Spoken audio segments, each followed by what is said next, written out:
Hello, ഇന്നത്തെ കഥയിലേക്ക് എല്ലാവർക്കും സ്വാഗതം. അങ്ങനെ ഗീതു പ്രതീക്ഷിച്ചതിന് വിപരീതമായിട്ട് ഗോവിന്ദ് കൂട്ടിക്കൊണ്ടു വന്നത് വരുണിനെയാണ്. വരുണിനെയും രേഖയും ഒരുമിപ്പിക്കുക എന്നുള്ളതായിരുന്നു രേഖയുടെ സംസാരത്തിൽ നിന്നും ഗോവിന്ദ് മനസ്സിലാക്കിയത്. അപ്പം ഒരുപാട് സങ്കടമാവുകയാണെങ്കിലും രേഖയ്ക്ക് നല്ലൊരു ജീവിതം കിട്ടുമെങ്കിൽ കിട്ടട്ടെ എന്നൊരു പ്രതീക്ഷയിൽ ഗീതു പറയുന്നുണ്ട്. എനിക്കൊത്തിരി സന്തോഷമായി എന്ന് പറയാണ്. അപ്പോൾ വരുണും പറയുന്നുണ്ട്, ചീറ്റിംഗ് അല്ല, ഞാൻ നന്നായി, ഞാൻ മാറിയിരിക്കുന്നു, വിശ്വസിക്കാം എന്നൊക്കെ ഗീതുവിന് വാക്ക് കൊടുക്കുകയാണ്. പെട്ടെന്ന് ഗീതു നോക്കുന്ന സമയത്ത് അവിടെ ആരോ ഒളിച്ച് കളിക്കുന്നുണ്ട്. നോക്കുമ്പോൾ നമ്മുടെ കാഞ്ചനൊക്കെയാണ്. ഗീതു ദേഷ്യത്തോടെ കാഞ്ചനയ്ക്ക് പിന്നാലെ പോകുന്നുണ്ട്. കാഞ്ചനയാണെങ്കിൽ പേടിച്ച് ഓടുകയാണ്. അപ്പം ഗീതു വന്നില്ല എന്ന് വിചാരിച്ച് കുറച്ച് സമയം സമാധാനത്തോടെ നിൽക്കുമ്പോൾ പെട്ടെന്ന് ഗീതു അടുത്തെത്തുകയാണ്. അപ്പോൾ ഗീതു വിളിച്ച് വരുത്തുന്നുണ്ട്. എന്നിട്ട് പറയുന്നുണ്ട്, അല്ലെങ്കിലും കാഞ്ചനയ്ക്ക് ഈ ഒളിഞ്ഞു കേൾക്കുക എന്നുള്ളത് ഭയങ്കര ഇഷ്ടമുള്ള കാര്യമാണ്. കാരണം പണ്ടേ പഠിച്ചതല്ലേ ചെയ്യാൻ പറ്റുള്ളൂ എന്നൊക്കെ പറയുമ്പോൾ ശീലമായിപ്പോയി എന്നൊക്കെ കാഞ്ചനയും പറയുന്നുണ്ട്. അപ്പം ഗീതു ചോദിക്കുന്നുണ്ട്, കാഞ്ചനയ്ക്കോട് ആരാ പറഞ്ഞത് കണ്ണേട്ടൻ അമ്പലത്തിലേക്കാണ് പോയതെന്ന്? അത് സത്യം പറ, എന്തോ തട്ടിപ്പല്ലായിരുന്നോ? അല്ലല്ല, ഞാൻ സത്യമായിട്ടും ഞാൻ കേട്ടതാ, ഒളിഞ്ഞു കേട്ടതാ. എന്താ കാഞ്ചനൊക്കെ കേട്ടത് എന്ന് ചോദിക്കുന്ന സമയത്ത് ഗോവിന്ദും അയ്യപ്പേട്ടനും കൂടി സംസാരിക്കുന്ന ആ ഒരു ഭാഗമാണ് കേട്ടത്. അവിടെ ഉണ്ട്, അയ്യപ്പേട്ടൻ ആദ്യം കോളിൽ ആരോടോ സംസാരിക്കുകയാണ്. അവിടെ തന്നെ ഉണ്ടല്ലേ, ഓക്കെ, ഞാൻ ഈ വിളിച്ച കാര്യമൊന്നും പറയണ്ട എന്നൊക്കെ പറയുന്നുണ്ട്. അതിനുശേഷം ഗോവിന്ദ് വന്ന സമയത്ത് ഗോവിന്ദിനോട് അയ്യപ്പേട്ടൻ കാര്യം പറഞ്ഞു കൊടുക്കുകയാണ്. ആ യക്ഷിയും കൂടെ ഉണ്ട് എന്ന് പറയുന്ന സമയത്ത് ഗോവിന്ദ് ദേഷ്യത്തോടെ പറയുന്നുണ്ട്, എങ്കിൽ പിന്നെ അവിടെ ചെന്ന് പടക്കം പൊട്ടിക്കാം എന്ന് പറഞ്ഞുകൊണ്ടാണ് ഇവർ രണ്ടുപേരും പോകുന്നത്. അപ്പം ഗീതു ചോദിക്കുന്നുണ്ട്, ഇതിലെവിടെയാണ് കണ്ണേട്ടൻ അമ്പലത്തിൽ പോവാന്ന് പറഞ്ഞത്? അല്ല, പടക്കം പൊട്ടിക്കാനും ഈ കതിന പൊട്ടിക്കാനൊക്കെ അമ്പലത്തിലാണല്ലോ പോവുക. ഓ എൻ്റെ കാഞ്ചനക്കാ, വെടിക്കെട്ട് അമ്പലത്തിൽ മാത്രമല്ല പള്ളിയിലും നടത്തും ഗീതു പറയാണ്. ആ, അതും കോവിൽ താനേ, കാഞ്ചന തിരിച്ച് ചോദിക്കുന്നുണ്ട്. ഓ എൻ്റെ അക്ക, വരുണിനെ കൂട്ടിക്കൊണ്ട് വരാനാ കണ്ണേട്ടൻ പോയത്. വരുൺ മാമനെ കൊണ്ടുവരാനാണ് ഗോവിന്ദ് മാമ പോയതെങ്കിൽ ആ കൂടെ ഉണ്ട് എന്ന് പറഞ്ഞ യക്ഷി സുവർണയായിരിക്കും. കാഞ്ചന അങ്ങനെ പറയുന്നത് കേട്ടപ്പോൾ അതിലൊരു പോയിന്റ് ഉണ്ട് എന്നുള്ളത് ഗീതുവിനും തോന്നുകയാണ്. അങ്ങനെയാണെങ്കിൽ പാവം രേഖ പാപ്പ. ഗീതുവിൻ്റെ മൈൻഡ് മാറിയെന്ന് മനസ്സിലായപ്പോൾ കാഞ്ചനക്ക് സമാധാനമായി. ഒരു എരുതിയിൽ എണ്ണ ഒഴിച്ചൊരു പ്രതീതിയാണല്ലോ. അപ്പം ഗീതു വിചാരിക്കുന്നുണ്ട്, വരുണിനൊപ്പം സുവർണ ഉണ്ടായിരുന്നു എങ്കിൽ അയാളിപ്പോൾ ഇവിടെ കാണിച്ചതെല്ലാം വെറും പ്രകടനം മാത്രമാണ്. രേഖേച്ചി അതിൽ വീണാലും അപകട. ഗീതു നേരെ ദേഷ്യത്തോടെ ഉറഞ്ഞു തുള്ളി മുറിയിലേക്കാണ് പോയത്. ഗോവിന്ദ് ഒരു വിജയിച്ച ഭാവത്തിൽ പുഞ്ചിരിച്ചുകൊണ്ട് മുറിയിൽ നിൽക്കുകയാണ്. അപ്പം ഗീതു വാതിൽ തുറന്നിട്ട് ദേഷ്യത്തോടെ വിളിക്കുന്നുണ്ട്, കണ്ണേട്ടാ. അപ്പോൾ ഗോവിന്ദ് ഞാൻ വലിയ ആളാണ് എന്നൊരു അർത്ഥത്തിൽ നിൽക്കുകയാണ്. അപ്പം ഗീതു ദേഷ്യത്തോടെ ചോദിക്കുകയാണ്, എന്ത് മാജിക്ക് കാണിച്ചാ വരുണേട്ടനെ കൊണ്ട് രേഖേച്ചിയെ ഇഷ്ടമാണെന്ന് പറയിപ്പിച്ചത്? അത് കേട്ടപ്പോൾ ഗോവിന്ദ് പൊട്ടിച്ചിരിക്കുകയാണ്. അതൊന്നും നീ അറിയണ്ട, രേഖ എന്നോട് അവളുടെ ഇഷ്ടം പറഞ്ഞു, ഞാനത് സാധിച്ചു കൊടുത്തു. അപ്പം ഗീതു തിരിച്ചു ചോദിക്കുന്നുണ്ട്, ഓഹോ, അപ്പോൾ ആര് വന്ന് ഇഷ്ടം പറഞ്ഞാലും കണ്ണേട്ടൻ അത് സാധിച്ചു കൊടുക്കുമോ? ഓഫ് കോഴ്സ്, എന്നെക്കൊണ്ട് പറ്റുന്നതാണെങ്കിൽ ചെയ്യും, പറ്റാത്തതാണെങ്കിൽ പറ്റില്ല എന്ന് തന്നെ പറയും. എന്നിട്ട് സ്വന്തം കാര്യത്തിൽ എന്താ ഈ ഉത്സാഹം കാണിക്കാത്തേ? ഗീതു പെട്ടെന്ന് അറിയാതെ നാവിൽ നിന്നും വീഴുമ്പോഴാണ്. അപ്പം ഗോവിന്ദ് ചോദിക്കുന്നുണ്ട്, സ്വന്തം കാര്യമോ? പെട്ടെന്ന് ഗീതു ചമ്മാണ്, ദൈവമേ വായിൽ നിന്ന് വീണ് പോയല്ലോ എന്നായി. അതേസമയം ഗോവിന്ദ് വിചാരിക്കുന്നുണ്ട്, എൻ്റെ ഉള്ളിലിരിപ്പ് ഇവള് മനസ്സിലാക്കിയോ? അയ്യപ്പേട്ടൻ ചതിച്ചോ? പെട്ടെന്ന് തന്നെ ഗീതു പറയുന്നുണ്ട്, സോറി, രേഖേച്ചിയുടെ കാര്യവും നമ്മുടെ സ്വന്തം കാര്യം തന്നെയാണല്ലോ. ചില നേരത്ത് ഇങ്ങനെയാ, മനസ്സറിയാത്തത് നാവിന്ന് വീഴും. അപ്പം ഗോവിന്ദ്, അങ്ങനെയൊന്നും ഇല്ല അല്ലേ എന്നൊരർത്ഥത്തിൽ ശരി, സോറി സ്വീകരിച്ചിരിക്കുന്നു. എന്നാലും വരുണേട്ടൻ എങ്ങനെ തിരിച്ചു കൊണ്ടുവന്നേ? ഗീതുവിൻ്റെ സംശയം മാറുന്നില്ല. അപ്പോൾ ഗോവിന്ദ് വലിയ ആളാവാണ്. ഹാ, എന്നെ സ്നേഹിക്കുന്നവർക്ക് വേണ്ടി ഞാൻ എന്ത് റിസ്ക്കും എടുക്കും. എൻ്റെ പ്രിയമോൾക്ക് വേണ്ടി ഞാൻ നിന്നെ കല്യാണം വരെ കഴിച്ചില്ലേ? അത് കേട്ടപ്പോൾ ഗീതുവിന് ദേഷ്യം വരികയാണ്. എന്ത് പറഞ്ഞാലും എൻ്റെ തലയിൽ കയറാൻ വേണ്ടി വരണ്ട. അത്ര വലിയ പുലിയായിരുന്നെങ്കിലേ രഞ്ജുവിനെയും ധ്യാനിനെ സെറ്റാക്കാൻ പറ്റാതിരുന്നത് എന്താ? പെട്ടെന്ന് ഗോവിന്ദ് ഒന്ന് സ്റ്റെക്കാവുകയാണ്. ആ അവസരം ഗീതു മുതലാക്കുന്നുണ്ട്. പറ, മര്യാദയ്ക്ക് ഉത്തരം പറ. അത് വേറെ കേസാ. ധ്യാനെ പോലുള്ളവർ 1000-ൽ 1-2 മാത്രമേ ഉണ്ടാവൂ. ഈ ലോകത്തെല്ലാവരും അവനെപ്പോലെ ആയിരുന്നെങ്കിൽ ഇവിടെ പോലീസിൻ്റെയും പട്ടാളത്തിൻ്റെയും ഒന്നും ആവശ്യം വരില്ലായിരുന്നല്ലോ. കൂടുതൽ തത്വം പറയാതെ വരുണേട്ടനെ എങ്ങനെയാണ് മരിക്കുകയെന്ന് പറയണോ? കണ്ണേട്ടൻ ചെന്നപ്പോൾ വരുണേട്ടനൊപ്പം സുവർണ ഉണ്ടായിരുന്നോ? അതെനിക്കറിയില്ല, അത് ഞാൻ അന്വേഷിച്ചില്ല. ഗോവിന്ദ് വലിയ താല്പര്യമില്ലാത്ത മട്ടിലാണ് പറയുന്നത്. വരുണിനെ എങ്ങനെയാ കൊണ്ടുവന്നതെന്ന് ഞാൻ നിന്നോട് പറയാം, പക്ഷേ അത് നീ രേഖയോട് ഒരു കാലത്തും പറയില്ലെന്ന് എനിക്ക് വാക്ക് തരണം. അപ്പം ഗീതു ചെറിയൊരു ടെൻഷനോട് ചോദിക്കുന്നുണ്ട്, എന്താ ഉണ്ടായേ? നീ ആദ്യം വാക്കുതാ, എങ്കിലേ ഞാൻ പറയുള്ളൂ. കണ്ണേട്ടൻ പറയുന്ന കാര്യം ഞാൻ രേഖയേച്ചോട് പറയില്ല, വാക്ക്. അതിനുശേഷം ഗോവിന്ദ് കാര്യം പറഞ്ഞു കൊടുക്കുകയാണ്. വരുൺ താമസിക്കുന്ന സ്ഥലം ഞാൻ അയ്യപ്പേട്ടനെ കൊണ്ട് കണ്ടുപിടിച്ചു. എന്നിട്ട് അവിടേക്ക് ചെന്നു. അതിനുശേഷം വരുണിൻ്റെ അടുത്തേക്ക് പോയ ആ ഒരു ഭാഗമാണ് കാണിക്കുന്നത്. വരുണിൻ്റെ കോളിംഗ് ബെൽ അടിക്കുമ്പം വരുൺ വാതിൽ തുറന്നിട്ട് പെട്ടെന്ന് ഗോവിന്ദിനെ കണ്ടപ്പോൾ അവനൊന്ന് ഷോക്കാവാണ്. ഗോവിന്ദാണ് നേരെ മുറിയിലേക്ക് പോകുന്നുണ്ടായിരുന്നു.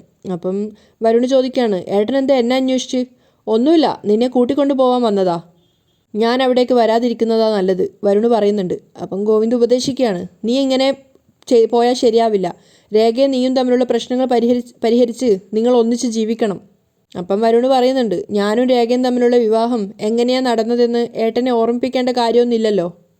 എനിക്കിതുവരെ അവളെ ഭാര്യയായിട്ട് അംഗീകരിക്കാൻ പറ്റിയിട്ടില്ല. അന്ന് ഞാൻ അവളെ ഭാര്യയാക്കാൻ തീരുമാനിച്ചത് ഗോവിന്ദ് ഏട്ടനെ രക്ഷിക്കാൻ വേണ്ടിയിട്ടാ. അത് കേട്ടപ്പോൾ ഗോവിന്ദ് ദേഷ്യത്തോടെ അവൻ്റെ കഴുത്തിന് ഷർട്ടിന് കുത്തിപ്പിടിക്കുകയാണ്. ഡാ, എന്ത്? എന്നെ രക്ഷിക്കാനോ? പറ, അതിന് ഞാനായിരുന്നോടാ അവളുടെ കാമുകൻ? ഞാനാണോ ആരുമില്ലാത്ത നേരത്ത് അവളെ ഗസ്റ്റ് ഹൗസിലേക്ക് വിളിച്ചു വരുത്തിയത്? പറയടാ എന്ന് പറഞ്ഞുകൊണ്ട് വരുണിനെ പിടിച്ച് തള്ളുകയാണ്. അതിനുശേഷം ഗോവിന്ദ് ചോദിക്കുന്നുണ്ട്, ദാ ഇപ്പം പറഞ്ഞോളണം, അവളെ ഭാര്യയായിട്ട് സ്വീകരിക്കാൻ നിനക്കുള്ള തടസ്സം എന്താ? വരുൺ അതിന് മറുപടിയൊന്നും പറയാതെ തലതാഴ്ത്തി നിൽക്കുകയാണ്. അപ്പോൾ ഗോവിന്ദ് ചോദിക്കുന്നുണ്ട്, അവൾ സൗന്ദര്യവും സൽസ്വഭാവിയുമായ പെണ്ണല്ലേ? ആണ്, പക്ഷേ അവൾ എൻ്റെ നിലക്കും വിലക്കും യോജിച്ചവളല്ല, വരുൺ തിരിച്ചു പറയാണ്. അതുപോലെ ഒരു ദരിദ്രവാസി കുടുംബത്തിൽ നിന്നല്ല ഞാൻ വിവാഹം കഴിക്കേണ്ടിയിരുന്നത്, ഒരു വലിയ കുടുംബത്തിൽ നിന്നാ. അപ്പോൾ ഗോവിന്ദ് തിരിച്ചു ചോദിക്കുന്നുണ്ട്, വലിയ കുടുംബം? ഏതാടാ വലിയ കുടുംബം? പണം കൊണ്ട് സമ്പന്നമായതോ അതോ സ്നേഹം കൊണ്ട് സമ്പന്നമായതോ? നമുക്കിപ്പോൾ ഉണ്ടല്ലോ ഒരു കുടുംബം, തങ്കലിപിയിൽ എഴുതി മുന്നിൽ വെച്ചിരിക്കുന്ന അറക്കൽ എന്നൊരു കുടുംബം. അറക്കൽ എന്ന പേര് അടിച്ചുറപ്പിച്ച് വെക്കാൻ പറ്റാത്തൊരു വീട്ടിൽ പോലും നമ്മൾ താമസിച്ചിട്ടുണ്ട്. അത് വെച്ച് നോക്കുമ്പോൾ നീ പറഞ്ഞ ദരിദ്രവാസി പെണ്ണിൻ്റെ വീട് കൊട്ടാരമായിരുന്നു. അപ്പോൾ വരുൺ തിരിച്ചു പറയാണ്, ദാരിദ്ര്യത്തിൻ്റെ പഴയ കാലം ചുമക്കാൻ എനിക്ക് താല്പര്യമില്ല. പാസ്റ്റ് എന്നാൽ കഴിഞ്ഞു പോയത് തന്നെയാണ്. ഇന്ന് ജീവിക്കാൻ പണമുണ്ടോ, സൗകര്യമുണ്ടോ, പേരുണ്ടോ, അത് മാത്രം നോക്കിയാൽ മതി. അങ്ങനെ നോക്കുമ്പോൾ എൻ്റെ ഭാര്യയാവാനുള്ള എന്ത് യോഗ്യതയാണ് രേഖയ്ക്കുള്ളത്? അത് കേട്ടപ്പോൾ ഗോവിന്ദ് പറയുന്നുണ്ട്, ഇത് നിന്റെ നാവിന്ന് വീഴാൻ തന്നെയാ ഇത്രയ്ക്ക് ചോദിച്ചത്. എന്നിട്ട് ഗോവിന്ദ് കൊണ്ടുവന്നൊരു സർട്ടിഫിക്കറ്റ് വരുണിൻ്റെ കയ്യിലേക്ക് കൊടുക്കുകയാണ്. അപ്പോൾ വരുൺ പേടിയോടുകൂടി അത് വാങ്ങിച്ചിട്ട് തുറന്നു നോക്കുന്ന സമയത്ത് വരുൺ ശരിക്കും ഷോക്കായി പോവാണ്. വരുണിൻ്റെ പേരിലുള്ളതിനേക്കാളും എത്രയോ സ്വത്തുക്കൾ രേഖയുടെ പേരിലേക്ക് ഗോവിന്ദ് എഴുതി വെച്ചതിൻ്റെ രേഖകളായിരുന്നു അത്. ഇത് വിശ്വാസം വരാതെ വരുൺ ചോദിക്കുകയാണ്, ഇതെല്ലാം രേഖയുടെ പേരിലുള്ള സ്വത്തുക്കളാ? ഗോവിന്ദ് പറയുന്നുണ്ട്. വരുൺ ശരിക്കും ഷോക്കായി പോവാണ്. അപ്പം ഗോവിന്ദ് പറയുന്നുണ്ട്, ഇപ്പോൾ അവൾ ദരിദ്രവാസിയല്ല, ഏതൊരു സമ്പന്നമായ കുടുംബത്തിലേക്കും കയറി ചെല്ലാൻ കഴിവുള്ള ഒരു മരുമകളാണ് അവളിപ്പോൾ. AGM ഗ്രൂപ്പ് ഗോവിന്ദ് മാധവൻ്റെ അനിയന് ഏതൊരു കുടുംബവും ഇടുന്നതിനേക്കാളും വലിയ മൂല്യമുണ്ട് രേഖയ്ക്ക്. വരുൺ ശരിക്കും ഞെട്ടിപ്പോവാണ്. കാരണം അവൻ്റെ പേരിൽ പോലും ഇത്രയധികം സ്വത്തുക്കൾ ഉള്ളതായിട്ട് അവൻ അറിയില്ല, അമ്മയുടെ പേരിൽ പോലുള്ളത്. അപ്പോൾ അത്രയേറെ സ്വത്തുക്കൾ ഗോവിന്ദ് ഒരു അടിക്ക് രേഖയ്ക്ക് കൊടുത്തു എന്നുള്ളത് അവന് വിശ്വസിക്കാനാവുന്നില്ല. അതും അവൻ്റെ ഭാര്യയാണല്ലോ, തീർച്ചയായിട്ടും അവർക്ക് രണ്ടുപേർക്കും അവകാശപ്പെട്ട സ്വത്താണല്ലോ. പക്ഷെ അതിനുശേഷം ഗോവിന്ദ് പറയുന്നുണ്ട്, പക്ഷേ ഇതിലൊരു രൂപ പോലും നിനക്ക് ദൂർത്തടിക്കാൻ കിട്ടില്ല. എല്ലാത്തിനും അവകാശി രേഖയായിരിക്കും. ഇനി നീ തീരുമാനിച്ചോ, രേഖയോടൊപ്പം ജീവിക്കണോ അതോ അവളെ ഒഴിവാക്കി ഏതെങ്കിലും സമ്പന്നമായ കുടുംബത്തിൽ നിന്നും കല്യാണം കൊണ്ടുവരണോന്ന്. വരുൺ ഇങ്ങനെ സംശയിച്ചുകൊണ്ട് നിൽക്കുമ്പോൾ ഗോവിന്ദ് പുറത്തേക്ക് ഇറങ്ങുകയാണ്. അപ്പോഴും വരുണിനെ നോക്കാതെ ഗോവിന്ദ് പറയുന്നുണ്ട്, ഇത്രയേറെ സ്വത്തുള്ളവൾക്ക് നിന്നേക്കാളും നല്ലൊരു ഭർത്താവിനെ ഞാൻ കണ്ടെത്തി കൊടുത്തോളാം. അതുകൂടെ കേട്ടപ്പോൾ ശരിക്കും വരുണൊന്ന് അപ്സെറ്റ് ആവുകയാണ്. അവിടെയാണ് ഗീതുവിനോട് ഗോവിന്ദ് കഥ പറഞ്ഞ് നിർത്തുന്നത്. അതിനുശേഷം വലിയ ആളായി കണ്ണടേൻ്റെ ഗ്ലാസ്സൊക്കെ തുടച്ചുകൊണ്ട് ചോദിക്കുന്നുണ്ട്. അപ്പം തന്നെ വരുൺ റൂം പൂട്ടി എൻ്റെ ഒപ്പം വന്നു. എങ്ങനെയുണ്ട് എൻ്റെ ബുദ്ധി? അത് കേട്ടപ്പോൾ ഗീതു പറയാണ്, പരിതാപകരം. അപ്പോൾ ഗോവിന്ദ് ഇങ്ങനെ നോക്കുകയാണ് ഗീതുവിൻ്റെ ദേഷ്യത്തോടെ. അപ്പോൾ ഗീതു പറഞ്ഞു കൊടുക്കുന്നുണ്ട്, കണ്ണേട്ടൻ എന്ത് പണിയായി കാണിച്ചത്? വരുണേട്ടൻ സ്നേഹിക്കുന്നത് രേഖേച്ചിയല്ല, രേഖേച്ചിയുടെ പേരിൽ എഴുതി കൊടുത്ത സ്വത്തുക്കളെയാണ്. ആ, അതെനിക്കറിയാം. സ്വത്തിനോടുള്ള സ്നേഹം കൊണ്ട് അവൻ ഇനി രേഖേച്ചിയെ സ്നേഹിച്ചോളും, ഗോവിന്ദ് പറയാണ്. അപ്പോൾ ഗീതു ദേഷ്യത്തോടെ പറയുന്നുണ്ട്, ആ ഉവ്വ അതൊക്കെ തട്ടിയെടുത്ത് വരുണേട്ടൻ രേഖേച്ചിയെ പുറത്ത് കളയും. അവൻ അതിൽ തൊടാൻ പോലും കഴിയില്ല, തൊട്ടാൽ ആ നിമിഷം ഞാൻ അറിയും. അപ്പോൾ ഗീതു കളിയാക്കുന്നുണ്ട്, ആ പിന്നെ, എന്നിട്ട് വരുണേട്ടൻ ഇത്രയും ഓഫീസിൽ തിരിമറി നടത്തിയപ്പോൾ അതൊക്കെ ഏട്ടൻ അറിഞ്ഞിട്ടുണ്ടായിരുന്നോ? അപ്പം ഗോവിന്ദ് പറയുന്നുണ്ട്, നീ എന്താ കരുതിയത്, അവൻ ഓഫീസിൽ നടത്തുന്ന തിരിമറിയൊന്നും ഞാൻ അറിയുന്നില്ലെന്നാണോ? അതൊക്കെ ഞാൻ അറിയുന്നുണ്ടായിരുന്നു, കണ്ണടച്ചു കൊടുത്തതാണ്. പക്ഷെ ഇതങ്ങനെയല്ല, ഇത് രേഖയുടെ കാര്യമാണ്.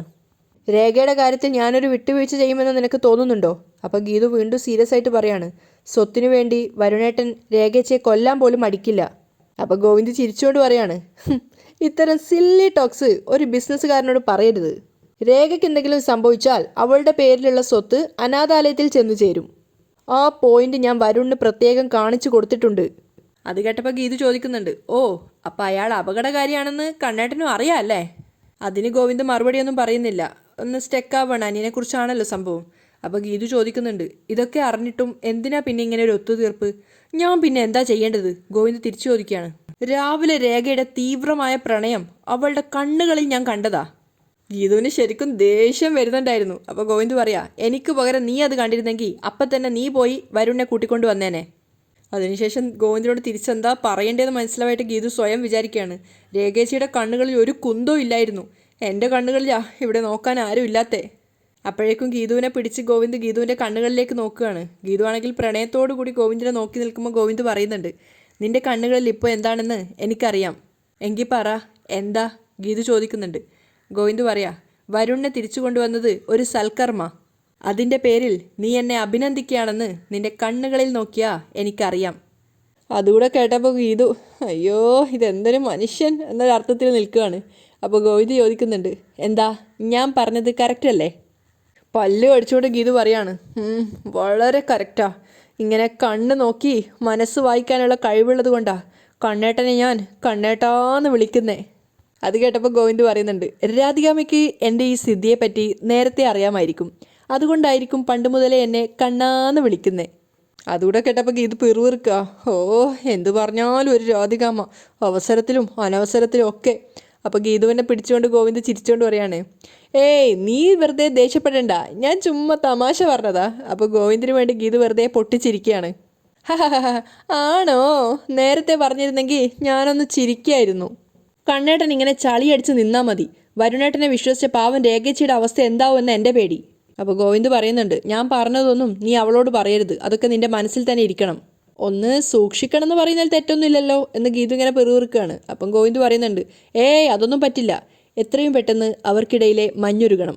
ഒരു കുട്ടി കൂടി ജനിച്ചാൽ പിന്നെ എല്ലാം ഓക്കെയാ. ഗോവിന്ദ് പ്രണയത്തോടെ സംസാരിച്ച് കയ്യിലൊരു കുഞ്ഞുള്ളത് പോലെയൊക്കെ അഭിനയിച്ച് ഗീതുവിന് കൊടുക്കും പോലെയൊക്കെ ആക്കുകയാണ്. അപ്പോൾ ഗീതു വിചാരിക്കുന്നുണ്ട്, ഇയാളിതെന്താ ഇങ്ങനെ, മണ്ടനാണോ അതോ മണ്ടനായിട്ട് അഭിനയിക്കുകയാണോ? പാവൻ രേഖേച്ചി, അതിനെ ഇനി എങ്ങനെ രക്ഷിക്കോ ആവോ? അതേസമയം രേഖയോട് കുറ്റസമ്മതം നടത്തുകയാണ് വരുണ്. ഞാൻ എൻ്റെ കാര്യങ്ങളൊക്കെ പറഞ്ഞില്ലേ, സംഭവിച്ചു പോയി. അപ്പം രേഖ പറയുന്നുണ്ട്, ഞാൻ ആകെ കൺഫ്യൂഷനല്ല വരുണേട്ടാ. പെട്ടെന്നുള്ള ഈ മാറ്റം അതെനിക്ക് ഉൾക്കൊള്ളാൻ പറ്റുന്നില്ല. സത്യമാണോ അതോ? അപ്പം വരുണ് പറയുന്നുണ്ട്, നീ എന്നെ വിശ്വസിക്കണം, എല്ലാം മറന്ന് എന്നെ സ്നേഹിക്കണം എന്ന് പറയാനുള്ള അവകാശമൊന്നും എനിക്കില്ല. രേഖ ആകെ കൺഫ്യൂഷനിലാണ്. അപ്പം വരുണ് പറയുന്നുണ്ട്, നിനക്കെന്നെ വിശ്വാസത്തിലെടുക്കാൻ സമയം വേണ്ടി വരും. നീ എന്നെ സ്വീകരിച്ചാലും ഇല്ലെങ്കിലും എൻ്റെ മനസ്സ് നീ അറിയണം. രേഖ ഒട്ടും താല്പര്യമില്ലാത്ത മട്ടിലാണ് കേട്ടു നിൽക്കുന്നത്. പിന്നാലെ വന്നിട്ട് വരുണ് വീണ്ടും പറയുന്നുണ്ട്, നമ്മൾ തമ്മിൽ എത്ര ആത്മാർത്ഥമായിട്ടാണ് സ്നേഹിച്ചിരുന്നത്. പെട്ടെന്നൊരു ദിവസം വിവാഹം കഴിക്കണമെന്ന് പറഞ്ഞപ്പോൾ ഒരു വിവാഹത്തിന് മാനസികമായി തയ്യാറെടുക്കാത്ത ഞാൻ അത് എതിർത്തു. അപ്പം രേഖ പുച്ഛത്തോടു കൂടി അവനെ നോക്കുകയാണ്. അപ്പം വരുണ് പറയുന്നുണ്ട്, അന്ന് ഏട്ടനും അമ്മയും കൂടെ നിർബന്ധിച്ച് എന്നെ വിവാഹം കഴിപ്പിച്ചു. അത് എൻ്റെ ആത്മാഭിമാനത്തിനേറ്റ ആദ്യത്തെ മുറിവായിരുന്നു. രേഖ പരിഹാസത്തോടു കൂടി വരുണിനെ നോക്കുകയാണ്. അപ്പം വരുണ് പറയുന്നുണ്ട്, അന്നുള്ള അതേ ഇഷ്ടം എനിക്കിപ്പോഴും നിന്നോടുണ്ട്. പക്ഷേ എൻ്റെ ഈഗോ അതിൽ നിന്നും എന്നെ അകറ്റി നിർത്തി. അത് പിന്നീട് എൻ്റെ ഒരു സ്വഭാവമായി മാറി. അല്ലാതെ എനിക്ക് നിന്നോട് മനസ്സുകൊണ്ടൊരു ശത്രുതയുമില്ല. ഞാൻ ഇപ്പോഴും നിന്നെ സ്നേഹിക്കുന്നുണ്ട് രേഖ. വരുണ് രേഖയ്ക്ക് മുന്നിൽ കുമ്പസാരം നടത്തുകയാണ്. അതിനുശേഷം രേഖയുടെ കൈകൾ അവൻ ചേർത്ത് പിടിക്കുന്നുണ്ട്. പക്ഷേ രേഖയ്ക്ക് അതൊക്കെ അരോചകമായിട്ട് തോന്നുകയാണ്. എന്നിട്ട് രേഖ പൊട്ടിത്തെറിച്ചുകൊണ്ട് ചോദിക്കുകയാണ്, എന്നിട്ടാണോ നിങ്ങൾ സുവർണയ്ക്കൊപ്പം ഗസ്റ്റ് ഹൗസിൽ പോയി താമസിച്ചത്? അതിന് വരുണിന് മറുപടി ഉണ്ടായിരുന്നില്ല. അതൊക്കെ ഞാൻ മറക്കാൻ ശ്രമിക്കുന്ന കാര്യങ്ങളാ രേഖ. ഒന്നും ഓർമ്മിപ്പിക്കരുത്. ഇപ്പോൾ എൻ്റെ മനസ്സിൽ ആ വക ചിന്തകളൊന്നുമില്ല. നമ്മൾ ഒന്നിച്ചുള്ള ജീവിതം, അത് മാത്രമാണ് ഞാൻ ആഗ്രഹിക്കുന്നത്. അപ്പം പൊട്ടിക്കരഞ്ഞുകൊണ്ട് രേഖ പറയുന്നുണ്ട്, ഭർത്താവിൽ നിന്നുള്ള എത്ര വലിയ പീഡനങ്ങളും അപമാനവും എല്ലാം ഒരു ഭാര്യ സഹിച്ചെന്നിരിക്കും. പക്ഷേ മറ്റൊരു പെണ്ണിൻ്റെ കൂടെ കഴിഞ്ഞു എന്നറിഞ്ഞാൽ സഹിക്കാൻ പറ്റില്ല. അങ്ങനെ ഒരു അവസ്ഥയിൽ നിങ്ങളെ രണ്ടുപേരെയും കാണേണ്ടി വന്നവളാ ഞാൻ. ആ കാഴ്ച ഇപ്പോഴും എൻ്റെ കൺമുന്നിലുണ്ട്. അത് മറക്കാൻ എനിക്ക് കുറച്ചുകൂടി സമയം വേണം. അതിനുശേഷം രേഖ മനസ്സിൽ വിചാരിക്കുകയാണ്, വരുണേട്ടാ, നിങ്ങൾക്ക് എന്നോടുള്ള സ്നേഹം ആത്മാർത്ഥമാണെന്നറിയാതെ ഞാൻ നിങ്ങളെ വിശ്വസിക്കില്ല. അപ്പം വരുണ് വന്നിട്ട് പറയുന്നുണ്ട്, എത്ര കാലം വേണമെങ്കിലും നിൻ്റെ സംശയം മാറാൻ ഞാൻ കാത്തിരിക്കാൻ തയ്യാറാണ്. അപ്പോഴേക്കും വരുണിൻ്റെ ഫോണിലേക്ക് സുവർണ വിളിക്കുകയാണ്. അത് കണ്ടിട്ട് തന്നെ രേഖ പറയുന്നുണ്ട്, എടുത്ത് മറുപടി കൊടുക്ക്, എനിക്ക് അടുക്കളയിൽ കുറച്ച് ജോലിയുണ്ട്. വരുണ് ഫോൺ എടുത്തപ്പോൾ സുവർണ പറയുന്നുണ്ട്, റൂം പുറത്തു നിന്ന് പൂട്ടിയിട്ട് എങ്ങോട്ടേക്കാണ് പോയത്? ഞാൻ എത്ര നേരമായി വിളിക്കുന്നു, വിളിച്ചിട്ടാണെങ്കിൽ ഫോൺ എടുക്കുന്നുമില്ല. ഗോവിന്ദേട്ടൻ വന്നത് നീ കണ്ടതല്ലേ? അപ്പോൾ നമ്മളെ രണ്ടുപേരെയും ഒരുമിച്ച് കണ്ടിരുന്നെങ്കിൽ എന്താകുമായിരുന്നു? ഭാഗ്യത്തിനാ ഗോവിന്ദേട്ടൻ റൂമിനകത്ത് കയറി പരിശോധിക്കാത്തത്. ഗോവിന്ദ് സാറിനെ കണ്ടതുകൊണ്ടാണല്ലോ ഞാൻ വാഷ്റൂമിൽ കയറി ഒളിച്ചത്, സുവർണ പറയുന്നുണ്ട്. ഗോവിന്ദ് സാറ് പോയി കഴിഞ്ഞ് സാറ് വന്ന് വിളിക്കുമെന്ന് കരുതി 1 മണിക്കൂർ ഞാൻ അതിനകത്തിരുന്നു. പിന്നീട് പുറത്തിറങ്ങി നോക്കിയപ്പോഴല്ലേ റൂം ലോക്കാണെന്ന് അറിഞ്ഞത്. അപ്പം വരുണ് പറയുന്നുണ്ട്, എനിക്ക് അത്യാവശ്യമായി ഗോവിന്ദേട്ടൻ്റെ കൂടെ വരേണ്ടി വന്നു. നീ ഒരു കാര്യം ചെയ്, ഹോട്ടൽ റിസപ്ഷനിലേക്ക് വിളിച്ചു പറഞ്ഞ് ആ റൂം വേഗം വെക്കേറ്റ് ചെയ്യാൻ നോക്ക്. എനിക്കെന്തായാലും ഇപ്പം അങ്ങോട്ടേക്ക് വരാൻ പറ്റില്ല എന്ന് പറഞ്ഞ് ഫോൺ കട്ട് ചെയ്യാണ്. അതിനുശേഷം വരുൺ മനസ്സിൽ വിചാരിക്കുന്നുണ്ട്, ഇനി കുറച്ച് ദിവസത്തേക്ക് സുവർണയുമായി ഫോൺ വിളി പോലും വേണ്ട. ഞാനൊരു പക്ക ഭർത്താവായിരിക്കും. വരുണിൻ്റെ അടുത്ത പ്ലാന് തുടങ്ങുകയാണ്. അവിടെയാണ് ഇന്നത്തെ എപ്പിസോഡ് വൈൻഡപ്പ് ചെയ്യുന്നത്.